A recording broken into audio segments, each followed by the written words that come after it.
Inireklamo po ng GMA Network na biglang nawawala ang signal ng Sky Cable kapag sumasahimpapawid na ang aldab ng Itbulaga.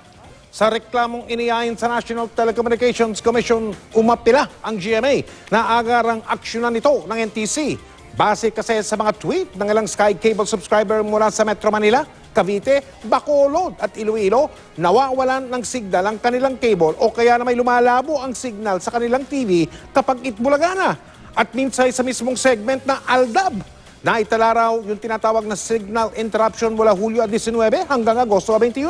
Tinawagan po namin ang Sky Cable para magbigay ng kanilang pahayag at nangako silang magbibigay sila ng kanilang reaksyon kaugnay nito.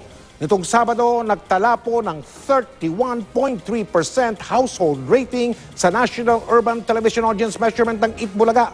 17.6 percentage point na mas mataas sa nakuwang rating ng katapat ng programa sa ABS-CBN.